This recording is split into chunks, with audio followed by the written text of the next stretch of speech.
talked about how we will think about what will, through these slides of ours, so you see Debra and Atul.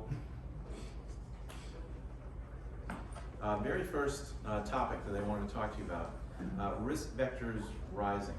Atul, can you explain a little bit to the group, what that is and why they should care about it? Yeah, absolutely. And Debra, however comfortable you feel doing this, but so what Debra and I thought we would do is kind of based on our personal experience, particularly as you think about the last 2-3 years, is to talk about really resilience. All right, this is risk management going beyond. And more importantly, what are some of the key disciplines we're seeing where successful organizations that have moved into this field? So as we go through this, I highly encourage you, if you have an experience, you have a comment, you want to share an idea, let's not wait for the end. Let's use the wisdom of this crowd rather than just Debra and I to share this. So the point that I wanted to start this with is, often, so my risk management career is about the last 10 years.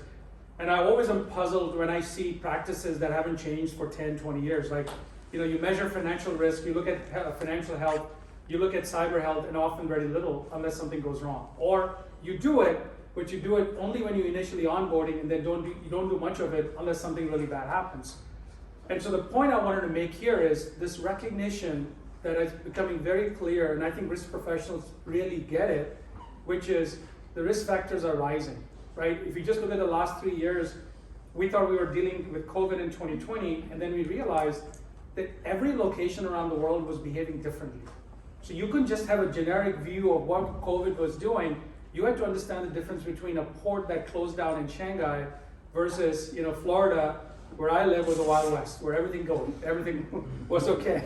So true. Right? And in Boston, you couldn't even exercise for a while outside your own home. 6 months. For 6 months. So location factors actually mattered in that case. And then you start war in Ukraine and you realize fundamentally how much Europe and maybe part of the world depended on that location, not just for grain, but for IT resources as an example. So hopefully the thinking is that as we go through this session, you'll hear real examples from us, right? Some personal experiences, and hopefully we'll learn from each other. So this is very much about the slide, the graph that you see is a very recent Gartner survey, right? Basically, 84% of respondents said that they've had real disruptions, right, from misses by their third parties. So they weren't aware of regulatory action, they were not aware of the financial deterioration that happened, or a cyber incident or cyber susceptibility at their third party.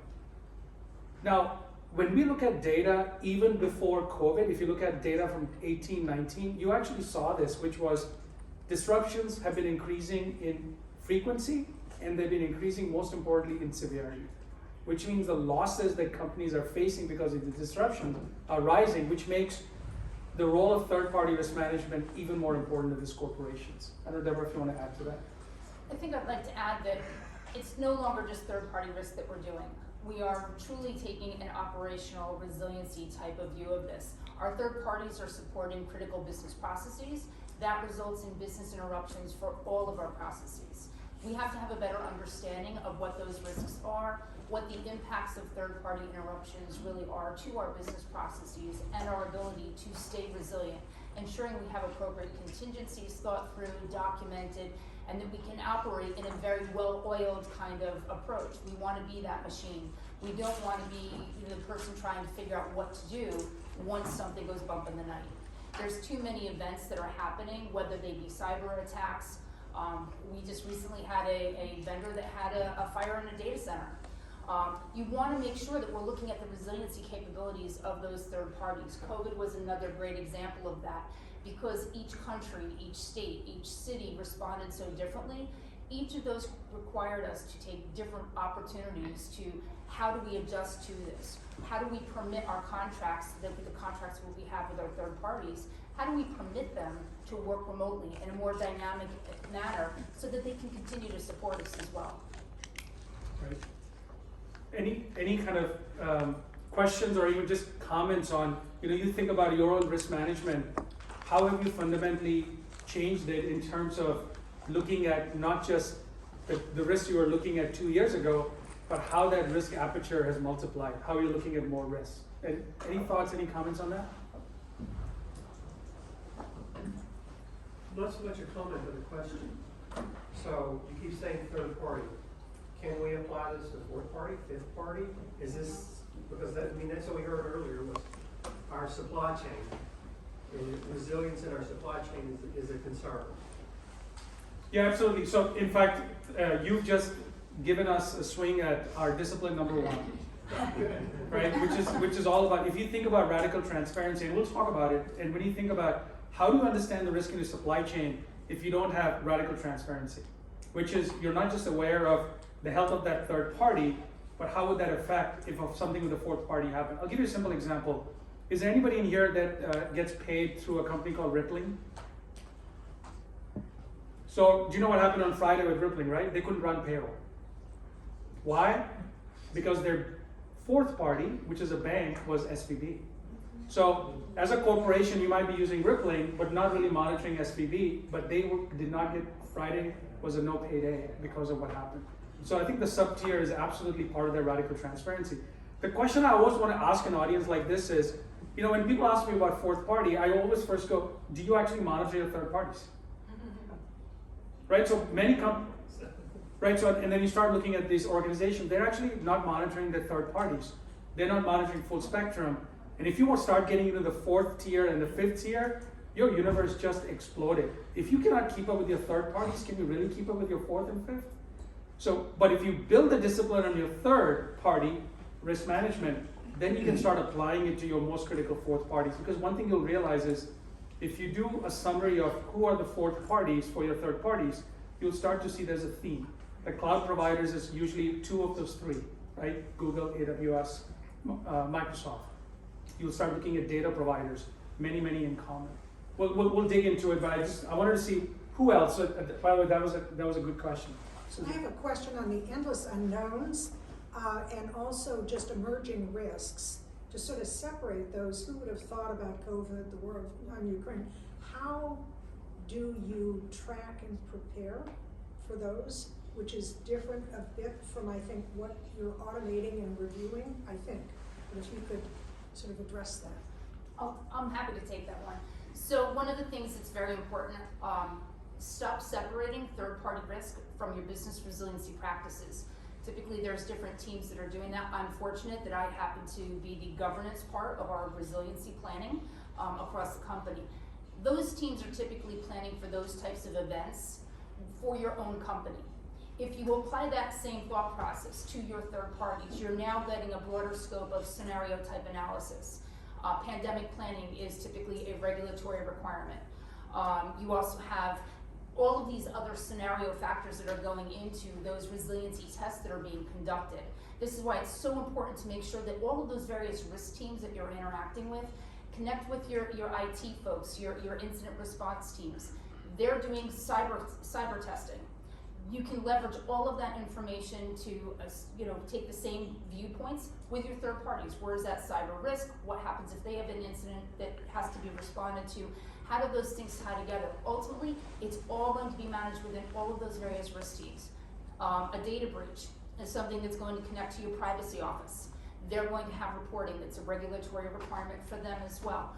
All of these things connect, so it's really super important to have that strong relationship with all of the risk teams throughout your organization. You have to work together. So Debra, Atul, is a quick question I have. I've had to deal with this very issue as a practitioner, which is, when you think about those fourth and nth parties, do you think people should mainly focus on the fourth and nth parties that are associated with your first level critical risk suppliers? Or is there an argument to be made to understand a little bit more of the ecosystem of others and what criteria would you use if they weren't associated with your first level critical suppliers? So I think for the first stage, I would highly recommend is do take a look at your fourth parties first, because that's where your significant risk comes immediately. Then the second thing is, it depends on the industry. So I'll use an example. Just a few months ago, in the US, CAT scans and CAT scans were being delayed. And the reason was because the dye that is used was not available. Well, that was the third party for those hospitals is GE Healthcare. Well, GE Healthcare has a factory that is in certain parts of China, which were getting shut down when China had the zero COVID policy. So it's an example where if you were monitoring GE Healthcare, you would not have known it. But if you're monitoring the source of that, which was that particular location, if you triangulated that, you would have gotten the answer. Now, unfortunately, when you start looking at like semiconductors, if you look at a laptop as an example, and you're worried about whether enough supply is present, now you are talking about hundreds of components all the way down to the raw material supply. I think this is where it becomes extremely difficult to go to the end parties. And so right now, again, like I'll repeat it, my advice to companies is make sure your third party program is first, solid. Then expand that to your fourth parties, and you can find out very quickly what your critical fourth parties are. That way you can then start to build a program based on the industry, because if you are monitoring the trends in an industry, for example, we know semiconductor, there's a major issues that are happening. If China invades Taiwan, if there's any conflict, it will devastate the semiconductor industry. And if it does, you should be able to predict what industries are impacted rapidly, right? And who will have the biggest impact. I think that's one way of doing it, but it won't be perfect. I want to just add a couple of things to your answer, then I'll come to you. So I don't believe in the theory of endless unknowns. I actually don't believe it. Prior to COVID, there were three global pandemics that happened in the last 20 years. The World Economic Forum had been saying that the potential of impact to global GDP, this was in 2019, they said annual impact to global GDP was about 1.5% because of potential contagion pandemic risk, right? I think what's the challenge is our risk models never assume, even today, just like our risk models don't assume a run on a bank, right? But how many companies here use multiple banks? If you go out there, there's many, I mean, we are a small company, but we use 4 different banks. So we don't have the same risk that somebody else would do. It was simply a risk diversification. So we use I think the risk models that we've been using are broken because they are based on past events, not necessarily on what's trending today and moving forward. Debra, And I love that statement there, through the way you operate, be ready for anything. I think that's resilience. I'll also add that stay strong in your beliefs. Having come from a resiliency background, when we first started talking about pandemic planning, oh, come on, we don't live in a third world country, come on, that's never gonna happen in the United States. We got a lot of that pushback. We pushed forward no matter what. We brought these scenarios forward. So by the time these pandemics hit, we're ready to respond to them. So just hold true to what your beliefs are, that I need to plan for this, because if I don't plan for it, then I'm at fault. So hold to it. You are probably gonna reach a lot of resistance. Hold your ground. It's really important to make sure that you stay true to what those beliefs are and that you know that you're doing what is really the right thing.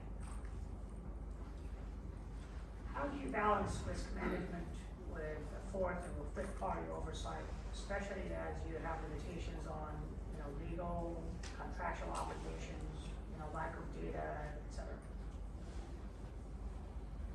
Well, so number one, the visibility is possible today, right? The visibility into your fourth and fifth parties in the past required you to basically ask your third party to disclose.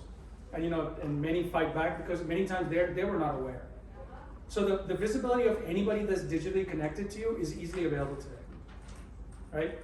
And so, I mean, we can literally do it in seconds. If we know who your third parties are, you know who your fourth parties that are digitally connected to you. The challenge, what happens in certain industries like manufacturing, is they're not digitally connected to you. And that's where the discovery of those is actually very difficult. This other thing I would say to you is that, think about what would you fundamentally, and Debra, I would like you to comment on this one also, because you live this every day. Knowing what you know today, what have you changed, or what would you change about your onboarding process? What do you want to know about your third party more today than you did that 3 years ago? Right? I'll just leave one and have Debra jump in there. I believe you definitely want to know which location you're getting services from. Right? So the GE example is perfect. If you had no idea Shanghai was part of that mix, you would not know. But if you knew, you would have right away said, hey, we may have a potential problem. Maybe I can overstock. Maybe I can look for an alternate supply. That's where resilience comes in. I would say that you have to know who at least your material fourth parties are. If you started looking at the whole world of all the fourth parties that are involved in supporting your third party, it's overkill. So you have to manage that, really understand who those material fourth parties are. To their point on location, that's hugely important. There's no way that you can understand what your risk is if you don't understand what countries people are supporting from. What are they doing from those countries? There's a big difference in accessing and storing data from the Ukraine versus I'm doing software development work from Belarus. You have to understand where those risks are. That code development and making sure that the code is properly addressed when it's being done in Belarus, when there is a high level of cyber attack that's going on there. That's the entry point for what's going to come through your third party and ultimately affect your business line.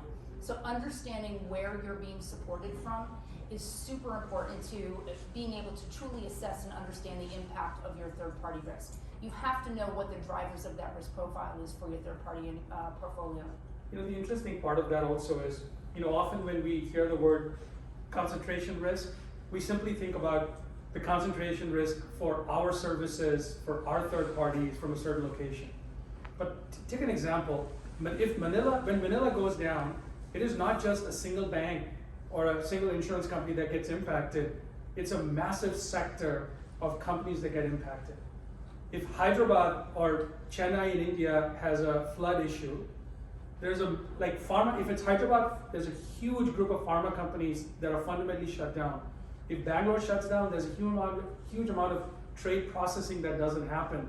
So these are even though it's a concentration risk for you, you actually don't have a lot of options because those other providers are also shut down. So it's interesting, but if you don't have location knowledge of what you are getting in your sector, how could you respond to it? And I think, to me, if you think about resilience, risk management first, and if you think about resilience, you absolutely have to know those factors. And you know, you talked about critical fourth parties.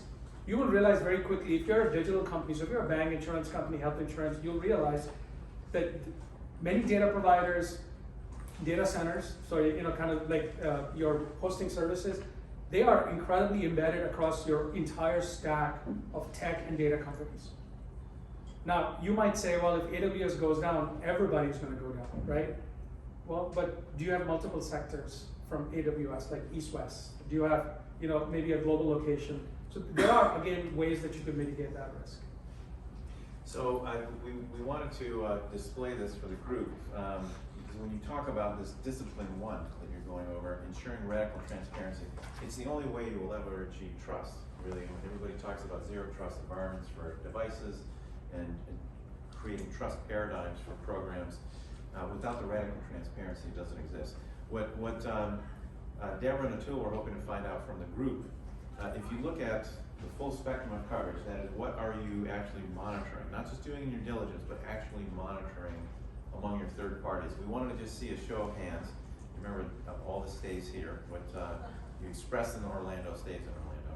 But starting from left to right, how many by show of hands are actually using financial data of the type that are described here